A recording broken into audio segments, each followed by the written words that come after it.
Hello friends, welcome back to my channel. So our today's topic is net operating income approach. So this is the second theory of the capital structure, which has also been stated by Durant. So this theory is just opposite of net income approach. So let's recall what net income approach says. So according to net income approach, the relationship between capital structure and value of firm exists. It means the value of the firm is very much affected by the capital structure of the firm. But however, here the value of the firm is not affected by the capital structure of the firm. Thus, there is no relationship between the capital structure and the value of the firm.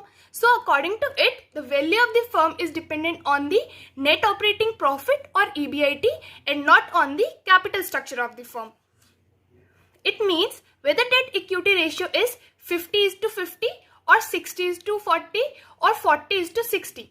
The overall cost of capital remains constant. Hence, there is nothing like optimum capital structure, and every capital structure is optimum capital structure. In short, we can say that the capital structure is irrelevant in this case, as the value of the firm is not affected with the change in the capital structure. So the reason for this is, when there is an increase in the proportion of debt in capital structure, the cost of the capital reduces, but the burden of the interest on the firm increases, which ultimately increases the financial risk of the firm. With the increase in the financial risk, the risk of shareholder increases. Now shareholder starts demanding higher dividends.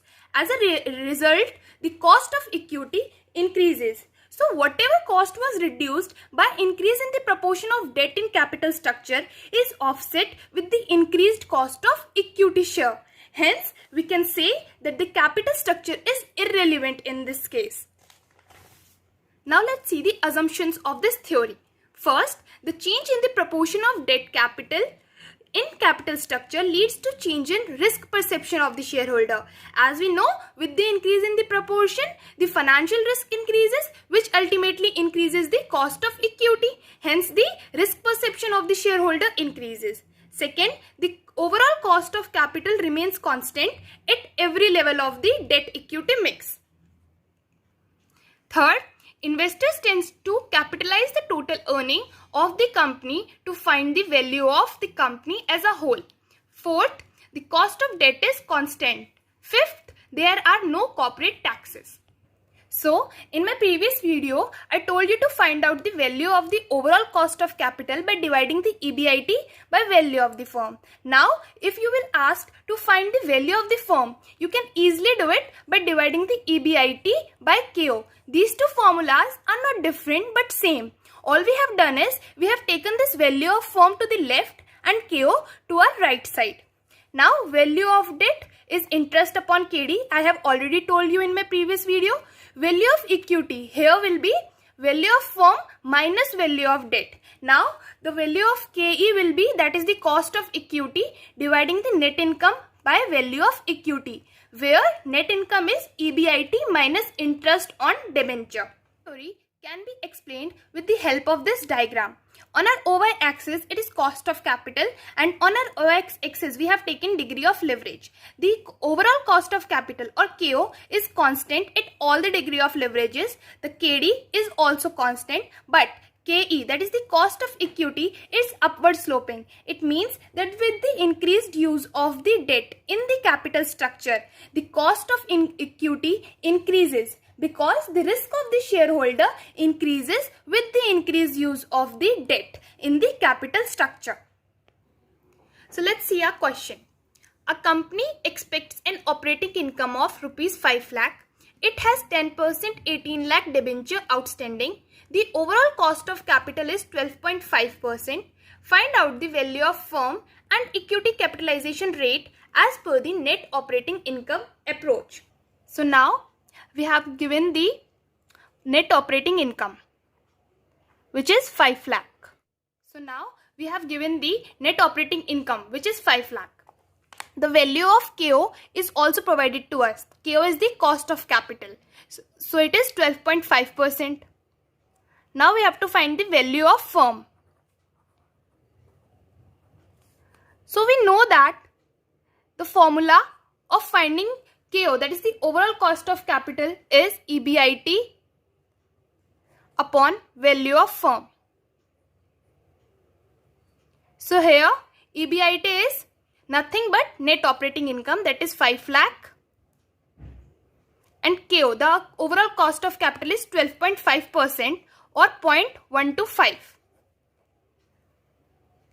So our value of firm will be 5 lakh upon 0.125. 5 lakh divided by 0.125.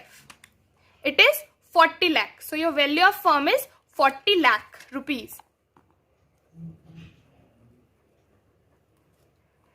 Now you have to deduct value of debt from it. It is 18 lakh.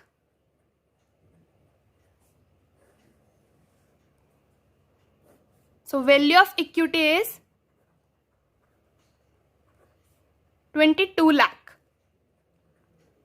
Now we have to also find the equity capitalization rate, that is KE. So the formula of finding KE is net income upon value of equity. So we have already calculated the value of equity, and here net income is EBIT minus interest on debenture. So EBIT is 5 lakh minus interest on debenture, that is 10% of 18 lakh, 1,80,000. And here you are left with net income or profit for equity shareholders.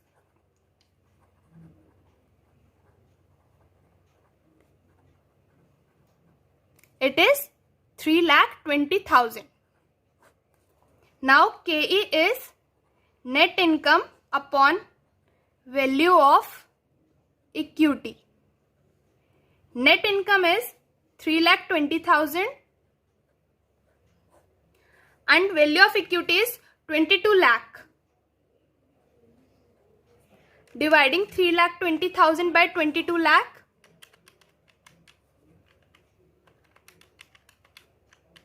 we get 0.1454 or 14.54%. So this is the cost of equity. Here our question is complete. So guys, thank you for watching it.